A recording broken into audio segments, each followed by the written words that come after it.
Hello everyone, welcome back to my YouTube channel your Science Bulletin. Well, आज की class शुरू करने से पहले जो हमारी पिछली क्लास थी उसमें कुछ कमियां थी। जैसे एक कमेंट आया वीडियो क्वालिटी, तो हमने उसमें कुछ अच्छा करने की कोशिश करी। अगर आपको कोई ऐसा लगता है कि हाँ ये इसमें कमी है तो प्लीज हमें कमेंट सेक्शन में बताएं ताकि हम उसमें सुधार कर सके। हम भी देखते हैं, हमें जो लगता है वो हम सुधार करते हैं। आप भी कुछ बताइए, आप जो बताएंगे हम उसमें भी सुधार करने का ट्राई करेंगे। और अगर आपको पिछली क्लास या इस क्लास में, चाहे पिछली क्लास में चाहे इस क्लास में कोई भी डाउट आता है तो प्लीज कमेंट्स में बताएं, क्योंकि अगर आप बताएंगे नहीं ना तो हमें पता कैसे चलेगा। तो मैं आपके डाउट क्लियर करूंगा अगर आप बताएंगे मेरे को। तो अगर नहीं बताएंगे तो फिर मैं कैसे कर पाऊंगा, मुझे क्या पता कि किसको क्या डाउट आ रहा है, किसको क्या समझ में नहीं आ रहा है। ठीक है, तो प्लीज आप कमेंट्स में बताएं अगर कोई डाउट है। चलो तो शुरू करते हैं आज की क्लास।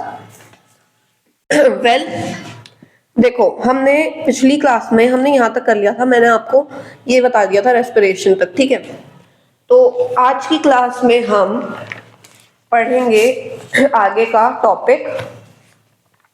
मैंने कुछ क्वेश्चंस भी तैयार करे, मैं ट्राई करूंगा आज की क्लास थोड़ी थोड़ी ज्यादा लंबी रखते हैं। ज्यादा लंबी भी नहीं, मींस जैसे पिछली जो क्लास थी वो 22 मिनट की थी, इस बार हम रखेंगे ज्यादा से ज्यादा 30 या 35 मिनट की। ठीक है, थोड़ा बढ़ाएंगे टाइम, क्योंकि सिलेबस मतलब मैं आपको वो कर कंप्लीट करवाऊंगा चैप्टर जल्दी से जल्दी कम क्लासेस में। ठीक है, बाकी मैं ज्यादा लंबी वीडियोस नहीं डालूंगा फिर भी। ठीक है, चलिए तो शुरू करते हैं। हमने रेस्पिरेशन तक कर लिया था। एक minute, let me zoom it. ठीक है, हमने रेस्पिरेशन तक कर लिया था। अब आगे देखते हैं। In the case of a single celled organism, एक सिंगल सेल ऑर्गेनिज्म के केस में कह रहा है। ठीक है, सिंगल सेल ऑर्गेनिज्म के केस में, हाँ, तो in the case of single cell organism no specific organ. देखो कोई एक सिंगल सेल ऑर्गेनिज्म है, जैसे कि अमीबा है। ठीक है, अमीबा एक सिंगल सेल है, वो पूरा एक ऐसा ही है। ठीक है, उसमें कोई भी स्पेसिफिक बॉडी पार्ट नहीं है, ये उसकी ऑर्गेनेलीज है। यहाँ पे फूड पार्टिकल पड़ा है तो वो आएगा यहाँ से स्यूडोपोडिया को इंक्रीज करेगा, इसको एंगल्स करेगा, यहाँ पे इसको डाइजेस्ट करेगा। ठीक है, ये यहीं पे इसको ब्रेक डाउन कर लेगा और फिर इसको एंगल्स करेगा। ठीक है, तो ये एक एग्जांपल था जस्ट। तो जैसे अमीबा है, उसमें कोई स्पेसिफिक ऑर्गन तो नहीं है for taking in food, food को लेने के लिए, मतलब फूड को खाने के लिए, गैसेस के एक्सचेंज के लिए, वेस्ट के रिमूवल के लिए। क्योंकि बिकॉज जो एंटायर सरफेस है, जो भी उसका एक सरफेस है, वो कांटेक्ट में है। किसके साथ कांटेक्ट में? इन्वायरमेंट के। अब ये एक है पूरा, तो ये पूरे इन्वायरमेंट के साथ कांटेक्ट में है। ठीक है, कांटेक्ट विद एनवायरमेंट। पर what happens when the body size of the organism increases and the body design become complex? मतलब फिर क्या होता है अगर हमारा मतलब बॉडी डिजाइन मतलब जो क्या है, साइज बढ़ जाता है बॉडी का। मतलब जैसे एक सिंगल सेल ऑर्गेनिज्म है, सॉरी, एक सिंगल सेल ऑर्गेनिज्म है और उसका साइज बढ़ गया, हम ह्यूमंस हो गए। ठीक है, हम बड़े ह्यूमंस हैं, बड़े ऑर्गेनिजम्स हैं, हमारा साइज बड़ा है, हमसे भी बड़े बड़े ऑर्गेनिज्म है। तो अगर हम बॉडी का साइज बढ़ जाता है, किसी ऑर्गेनिज्म की बॉडी का साइज बढ़ जाता है और बॉडी डिजाइन मोर कॉम्प्लेक्स हो जाता है, मतलब उसमें ज्यादा सेल्स, इसमें एक सिंगल सेल है अमीबा में, ये एक सिंगल सेल है। ठीक है, पर इसमें मतलब मल्टी सेल्यूलर ऑर्गेनिज्म में कॉम्प्लेक्स हो जाता है बॉडी डिजाइन। क्यों? इसमें मल्टी सेल्स आ जाते हैं। एक ये ऑर्गेनिज्म है, मतलब ये एक जस्ट मैं बता के दिखा रहा हूँ, ये कोई ऑर्गेनिज्म नहीं है, ये अमीबा ही लग रहा है। तो क्या है, यहाँ एक कई सारे सेल्स यहाँ है, हाथ में कई, इस हाथ में सेल्स हैं, कई सिर में सेल्स हैं, कई पैर में, कई और बॉडी पार्ट्स में बहुत सारे सेल्स हैं। ठीक है, तो मल्टी सेल्यूलर यहाँ पे बोला भी है, मल्टी सेल्यूलर, इसलिए हम ह्यूमंस एनिमल्स को मल्टी सेल्यूलर ऑर्गेनिज्म बोलते हैं, क्योंकि उनमें एक सेल नहीं होता, बहुत सारे सेल होते हैं। ठीक है, multicellular organism, all the cell may not be in the direct contact with the surroundings environment, ठीक है। बोल रहा है कि मल्टी सेल्यूलर ऑर्गेनिज्म में जरूरी नहीं है कि सारे सेल इन्वायरमेंट के कांटेक्ट में होंगे, ठीक है, डायरेक्ट कांटेक्ट में। 10 सिंपल डिफ्यूजन। डिफ्यूजन हमने पढ़ा था क्लास 9th में, हायर कॉन्सेंट्रेशन से लोअर कॉन्सेंट्रेशन में वाटर का पास होना, सॉरी वाटर नहीं, फूड पार्टिकल्स का या फिर कोई भी कॉम्प्लेक्स पार्टिकल्स का पास होना होता है डिफ्यूजन, हायर से लोअर कॉन्सेंट्रेशन में। विल नॉट नीड मीट, एक minute, will not meet the requirements of all the cells, वो सारे सेल्स की रिक्वायरमेंट को पूरा नहीं कर सकता है, ठीक है। अब हम आगे देखेंगे तो क्या है आगे, आगे बढ़िए, ठीक है। We have seen previously how in multicellular organism various body parts have specialized in the function they perform. जो मल्टीसेल्युलर ऑर्गेनिज्म में अलग अलग जो बॉडी पार्ट्स होते हैं वो अलग अलग फंक्शन में स्पेशलाइज्ड होते हैं, मतलब उनका कोई पर्टिकुलर फंक्शन होता है, वो उसमें स्पेशल होते हैं कि ये इस फंक्शन को पूरे अच्छे से कर पाएगा, ठीक है, जो भी उनका फंक्शन फिक्स है, ठीक है। We are familiar with the idea that these specialized tissues and with their organization in the body of an organism, ये स्पेशलाइज्ड टिश्यूज को हम जानते हैं, मतलब हमने पढ़ा है क्लास 9th में चैप्टर था पूरा टिश्यूज, तो हमने पढ़ा है कि जो स्पेशलाइज्ड टिश्यूज होते हैं ऑर्गेनिज्म में और उनकी ऑर्गेनाइजेशन वो कहाँ पे कैसे लोकेटेड होते हैं और कैसे अरेंज होते हैं ऑर्गेनिज्म की बॉडी में, ठीक है। It is therefore not surprising that the uptake of food and of oxygen will also be the function of specialized tissue। तो कह रहा है कि ये कोई ऐसी अनोखी बात नहीं है फिर हमारे लिए कि जो फूड को लेना और ऑक्सीजन को लेना ये स्पेशलाइज्ड टिश्यू का एक फंक्शन है, ठीक है, किसी स्पेशलाइज्ड टिश्यू का, किसी भी स्पेशलाइज्ड टिश्यू का, ये नाम नहीं दिया इसने, ये बोल रहा है कि एक स्पेशलाइज्ड टिश्यू का फंक्शन है। However, this poses a problem, पर इसमें एक प्रॉब्लम आती है। क्या प्रॉब्लम आती है? Since the food and oxygen are now taken up at one place in the body of the organism, while all the parts of the body need them। कह रहा है यहाँ पे एक प्रॉब्लम है कि जो फूड और ऑक्सीजन है वो एक प्लेस पे बॉडी के हमने ले लिए, ठीक है, पर वो जो चाहिए फूड को, फूड एनर्जी बनाने के लिए सारे सेल्स को चाहिए, ऑक्सीजन सारे सेल्स को चाहिए। This situation creates a need for transportation system for carrying food and oxygen from one place to another in the body। तो ये किस चीज की नीड क्रिएट करता है? ये ट्रांसपोर्टेशन सिस्टम, कि एक जगह से दूसरी चीज को, एक चीज को एक जगह से दूसरी जगह तक ट्रांसपोर्ट करने के लिए एक प्रॉपर सिस्टम की नीड क्रिएट करता है। और क्या क्या ट्रांसपोर्ट करने के लिए? फूड एंड ऑक्सीजन, फूड और ऑक्सीजन को ट्रांसपोर्ट करने के लिए from one place to another, एक प्लेस से दूसरे प्लेस तक, ठीक है। When chemical reactions use the carbon source and the oxygen for energy generation, जब केमिकल रिएक्शन में कार्बन सोर्स और ऑक्सीजन का यूज होता है एनर्जी जनरेट करने के लिए, they create by products that are not only useless. वो ऐसे बाय प्रोडक्ट्स क्रिएट करते हैं जो कि यूजलेस सारे नहीं होते हैं, but could even be harmful, तो पर वो इवन हार्मफुल भी हो सकते हैं। These waste by products are therefore needed to be remove from the body and discarded. तो इनके लिए इन्हें हमें बॉडी से बाहर निकालने की जरूरत है और इन्हें बाहर फेंकने की जरूरत है एक प्रोसेस से जिसे हम एक्सक्रीशन बोलते हैं। अब हम यहाँ से आगे देखेंगे, उससे पहले मैं आपको बता देता हूँ जो हमारा ट्रांसपोर्टेशन सिस्टम है, यहाँ पे एक आया था यहाँ पे अभी ट्रांसपोर्टेशन सिस्टम, उसका जो सबसे मेन 2-3 पार्ट है उसमें से एक है हार्ट। मैं आपको हार्ट दिखा देता हूँ, ये देखो, ये हमारा हार्ट है, ये इसमें वो नहीं है, लेबलिंग नहीं है, लेबलिंग वाला भी दिखाऊंगा। ये क्या है? ये हमारा राइट क्या है? Atrium, right atrium. ये क्या है? राइट वेंट्रिकल, ठीक है। यहां से ब्लड आया, कैसा ब्लड आया? यहाँ से कैसा ब्लड आया? यहाँ से आया वो डीऑक्सीजनेटेड ब्लड, यहाँ से बॉडी से डीऑक्सीजनेटेड ब्लड आया राइट आर्टरियम में, राइट आर्टरियम से वो राइट वेंट्रिकल में गया, राइट वेंट्रिकल से वो यहाँ से होते हुए, ये क्या है, पल्मोनरी आर्टरी, पल्मोनरी आर्टरी से वो गया लंग्स के पास, लंग्स के पास वो प्योरीफाई होके आया यहाँ से पल्मोनरी वेन से, पल्मोनरी वेन से आके पल्मोनरी वेन से इधर से आएगा, इधर से ही आएगा पल्मोनरी वेन से, यहाँ से ये दिख रहा है आपको, यहाँ ये इधर निकलेगी जाके, तो यहाँ से आएगा, इस वाली में से नहीं आएगा।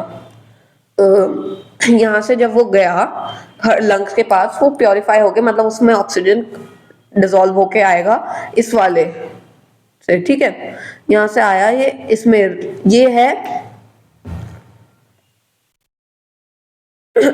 ये है राइट, सॉरी लेफ्ट, यार क्या हो रहा है, सॉरी सॉरी सॉरी, देखो कि क्या है, लेफ्ट आर्ट्रियम और ये क्या है, लेफ्ट वेंट्रिकल, ठीक है, यहाँ से आएगा, यहाँ जाएगा और फिर आउट ऑफ, मतलब बाकी बॉडी पार्ट्स में। अब हम लेबल डायग्राम देख लेते हैं, ये देखो ये रहा, ठीक है, वो तो देखते हैं। यहाँ पे सबसे पहले क्या है, अरोटा, मैं कलर चेंज कर लूं, अरोटा है सबसे,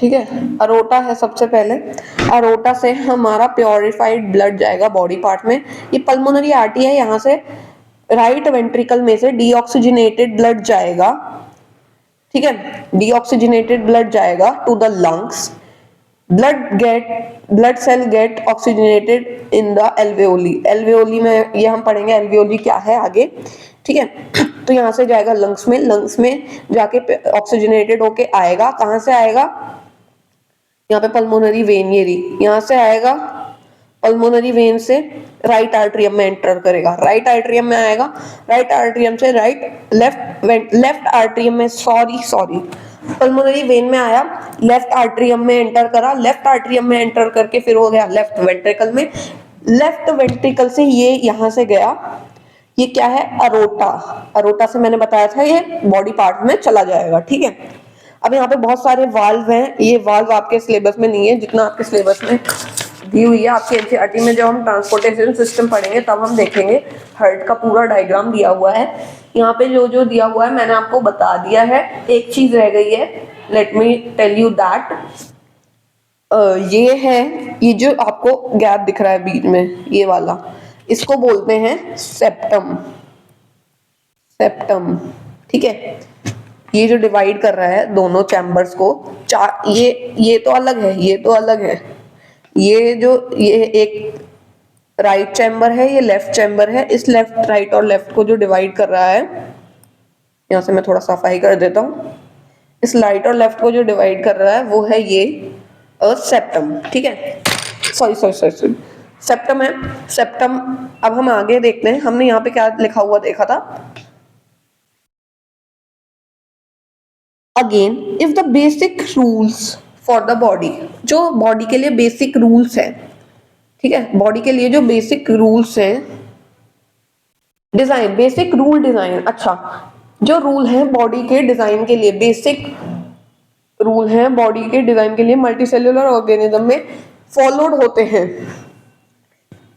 एक स्पेशलाइज्ड टिश्यू फॉर, तो एक्सक्रीशन के लिए जो एक्सक्रीशन प्रोसेस क्या थी, अभी हमने पढ़ा था ऊपर हार्ट का डायग्राम देखने से पहले, कि जो एक्सक्रीशन प्रोसेस क्या होती है, बॉडी के वेस्ट, जो बॉडी से वेस्ट जनरेट हुआ है after absorbing the nutrients from the food, तो उस वेस्ट को बॉडी से बाहर करने के लिए जो प्रोसेस होती है उसको हम बोलते हैं एक्सक्रीशन। तो एक्सक्रीशन के लिए एक स्पेशलाइज्ड टिश्यू बनेगा, which means that the transportation system will need to transport waste away from the cells to this excretory tissue।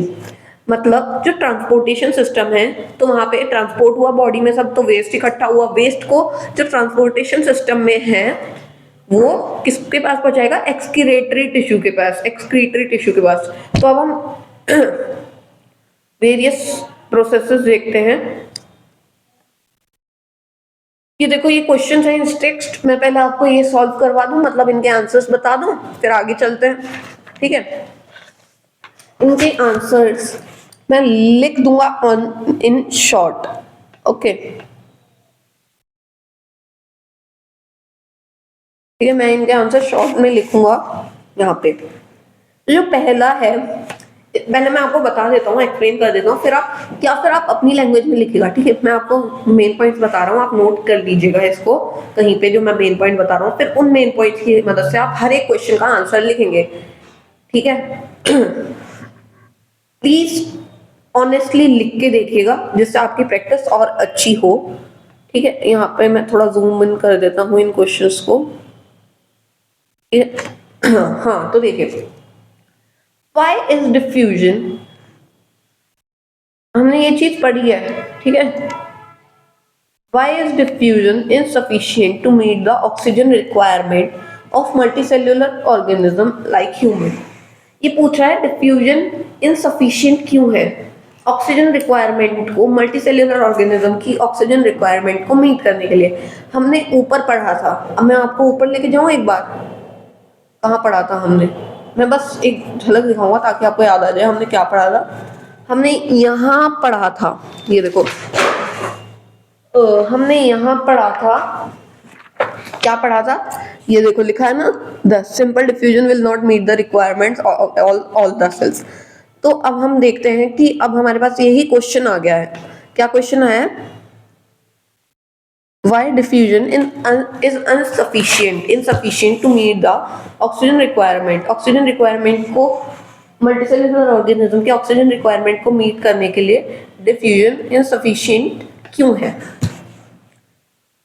अब मैं आपको इसका आंसर बताता हूँ। देखिए, जो मल्टीसेल्युलर ऑर्गेनिजम्स होते हैं, मल्टीसेल्युलर, मैं इसको पहले इंग्लिश में बता रहा हूँ, ठीक है। Multicellular organisms have complex body design, उनका जो बॉडी डिजाइन होता है वो बहुत ही कॉम्प्लेक्स होता है, मतलब उसमें बहुत सारे सेल्स होते हैं, ठीक है। लार्ज बॉडी साइज, उनका बॉडी साइज भी बहुत बड़ा होता है, भाई हमारा बॉडी साइज देखो और एक यूनिसेल्युलर ऑर्गेनिज्म का देखो, वो दिखता भी नहीं है। कुछ दिखते भी हैं यूनिसेलुलर ऑर्गेनिज्म, पर लाइक अमीबा नहीं दिखता हमें। तो हमारा बॉडी डिजाइन बहुत बड़ा है, ठीक है, बॉडी साइज बहुत बड़ा है। उनके they have specialised tissue for various functions, उनके पास जो टिश्यूज होते हैं वो स्पेशलाइज्ड होते हैं, मतलब खाने को इनटेक करने के लिए एक स्पेशलाइज्ड टिश्यू है, उसको डाइजेस्ट करने के लिए एक स्पेशलाइज्ड टिश्यू है, उसको एक्सक्रीट करने के लिए एक स्पेशलाइज्ड टिश्यू है, ठीक है। अलग अलग उसके पास वेरियस फंक्शन को परफॉर्म करने के लिए स्पेशलाइज्ड टिश्यू होते हैं। Cells of body of in a multicellular organism, multicellular organism के जो बॉडी के सेल्स होते हैं are not in direct contact with environment, वो एनवायरमेंट के साथ सारे सेल्स होते हैं डायरेक्ट कॉन्टेक्ट में भी, बट सारे सेल्स नहीं होते हैं। एक मल्टीसेल्युलर ऑर्गेनिज्म के सारे सेल्स एनवायरमेंट के डायरेक्ट कॉन्टेक्ट में नहीं होते हैं, so diffusion can not meet their oxygen requirement. तो इसीलिए ही ऐसा बोला गया है कि diffusion is sufficient to meet oxygen requirement of multicellular organisms like humans, ठीक है। Sorry for the sound coming, जो कोई भी पीछे से साउंड आ रहा है, I am sorry for this, but please ignore it now. Next question, what criteria do we use to decide whether something is alive, कोई चीज अलाइव है, जिंदा। अलाइव का सबसे पहले आप मतलब समझ लीजिए, कभी कोई और अलाइव समझ रहा हो, वैसे तो सबको पता ही होगा, पर फिर भी अलाइव का मतलब होता है जिंदा। हम कैसे बताएंगे कि कोई चीज जिंदा है, कैसे बताएंगे, हम ऐसे बताएंगे, विजिबल एंड मॉलिक्यूलर मूवमेंट्स। कैसे बताएंगे भाई, हमें विजिबल और मॉलिक्यूलर मूवमेंट दिखेंगे। मैं एक बार आपको पूरा आंसर बता दूं इसका। Visible movements like green color of plants, running of animals or growth of them. Plants का ग्रीन कलर, प्लांट्स की ग्रोथ, प्लांट्स का, एनिमल्स का भागना, एनिमल्स का ग्रो करना, ये जो विजिबल मूवमेंट्स है। कैसे मूवमेंट्स हैं, विजिबल मूवमेंट्स, ठीक है, विजिबल मूवमेंट्स है। आगे है फिर क्या है, decide whether something is alive और नॉट, मॉलिक्यूलर मूवमेंट। अब देखो नेक्स्ट है विजिबल मूवमेंट्स, ये भागना, ग्रोथ होना, ग्रीन कलर, ये सब हमें दिख रहा है। क्या हमें मॉलिक्यूलर मूवमेंट्स दिख रहे हैं? नहीं, ठीक है, मॉलिक्यूलर मूवमेंट्स भी इसका पार्ट है, एक मेन क्राइटेरिया है मॉलिक्यूलर मूवमेंट्स, ठीक है। मैं आपको मेन पॉइंट्स बता रहा हूं, ठीक है, write it in your own language. Now what are outside raw materials for use for by an organism? बाहर से जो ऑर्गेनिज्म रॉ मटेरियल लेते हैं वो क्या है? देखो, कार्बन बेस्ड मॉलिक्यूल, सबसे पहले है carbon based molecule. Food, carbon based food एक कार्बन बेस्ड मॉलिक्यूल है। सब कुछ यहाँ पे कार्बन बेस्ड मॉलिक्यूल है, हम भी, humans are also carbon based, ठीक है। तो carbon based molecules, that is food used by the body from outside, body के आउटसाइड, मतलब बॉडी बाहर से उसको यूज करती है। क्यों यूज करती है? To meet its energy need, उसकी एनर्जी नीड को मीट करने के लिए, मतलब जितनी भी एनर्जी उसे चाहिए वो कहां से मिलेगी? वो फूड से मिलेगी, ठीक है।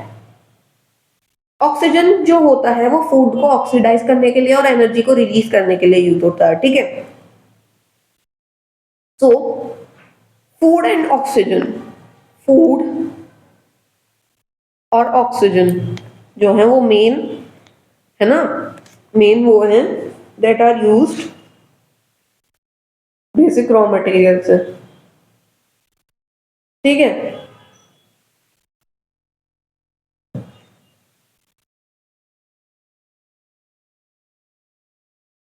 अब हम आगे आते हैं, इसको, इस पेज को कंप्लीट करेंगे आज, ठीक है, सॉरी, इस पेज को कंप्लीट करेंगे।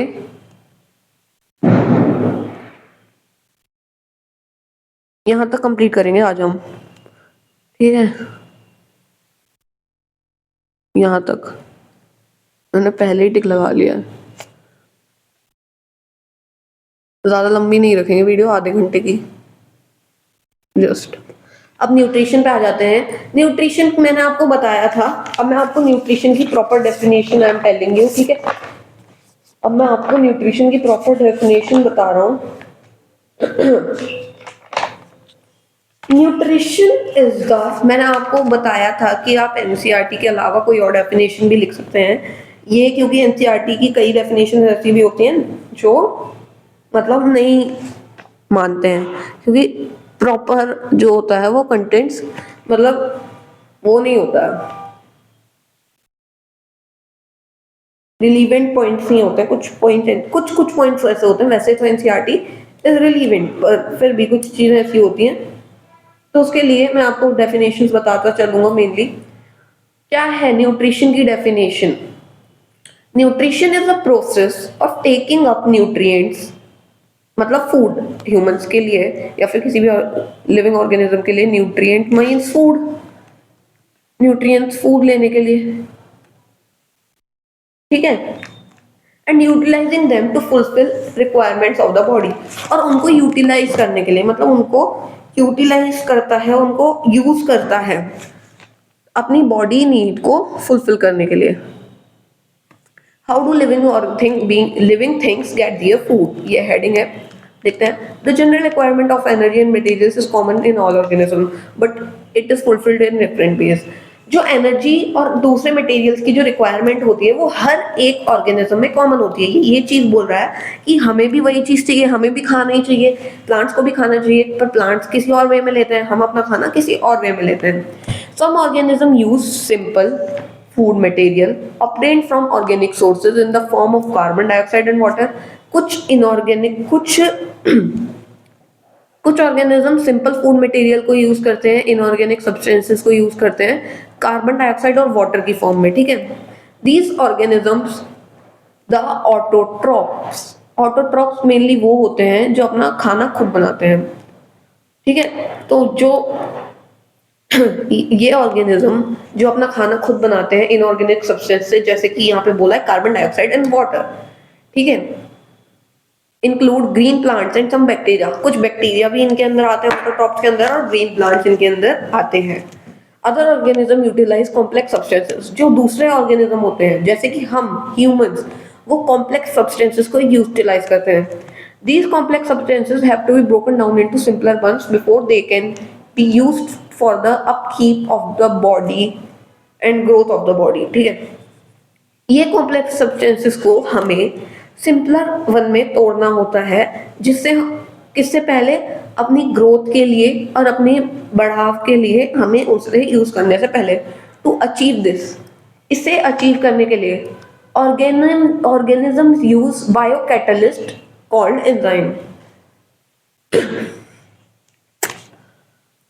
तो देखिए क्या बोल रहा है, इसको अचीव करने के लिए, किसको अचीव करने के लिए, उन्हें सिंपलर वंस में ब्रेक डाउन करने के लिए जो ऑर्गेनिज्म होते हैं वो बायोकैटलिस्ट को यूज करते हैं, जिन्हें हम एंजाइम कहते हैं। यहां से क्वेश्चन आ सकता है, what are enzyme, what are enzymes, ठीक है। या फिर आ सकता है व्हाट आर बायोकैटलिस्ट, ठीक है, क्योंकि बायोकैटलिस्ट ही एंजाइम है।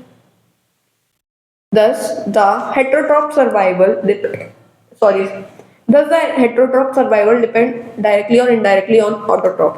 तो ऐसे जो हेट्रोट्रोपिक न्यूट्रिशन अभी हम आगे पढ़ेंगे, जो कि हेट्रोट्रॉप्स होते हैं, आपने पहले क्लासेस में पढ़ा भी होगा। हेट्रोट्रॉप्स होते हैं, उनका सर्वाइवल डायरेक्टली चाहे इनडायरेक्टली जो ऑटोट्रॉप पे डिपेंड होता है। हम पेड़ पौधे, हरी पत्तियां, हरे साग सब्जी ये सब खाते हैं, ये प्लांट्स ही तो हैं, ऑटोट्रॉप्स ही तो हैं, ठीक है। Heterotrophic organism include animals and fungi. Heterotrophic में एनिमल्स आते हैं और फंजी आते हैं, ठीक है। वीडियो आधे घंटे की हो चुकी है एक्चुअली, आज हम इतना ही रखते हैं ड्यू टू सम रीजंस। आगे हम अगली वीडियो में कंटिन्यू करेंगे, हम ऑटोट्रॉपिक न्यूट्रिशन से अगली वीडियो में जरूर कंटिन्यू करेंगे। I will make sure, okay. Now आज के लिए इतना ही। I hope you like this video, और अगर आपको कोई भी डाउट आता है इस वीडियो को देखने के बाद या फिर पिछली जो हमने वीडियो डाली है उसको देखने के बाद, तो प्लीज कमेंट्स में बताएं। और अगर आपको कोई कमी लगती है इस वीडियो में तो प्लीज हमें बताएं, ताकि हम उसे सुधार सकें और आपके डाउट्स को हम क्लियर कर सकें। क्योंकि जब तक आप डाउट्स बताएंगे नहीं तो हम क्लियर कैसे करेंगे, ठीक है। डाउट्स बताइए तभी हम उन्हें क्लियर करेंगे, ताकि फिर आपका कोई डाउट ना रहे। Thank you very much for today. Thank you very much for joining us. Keep watching your Science Bulletin.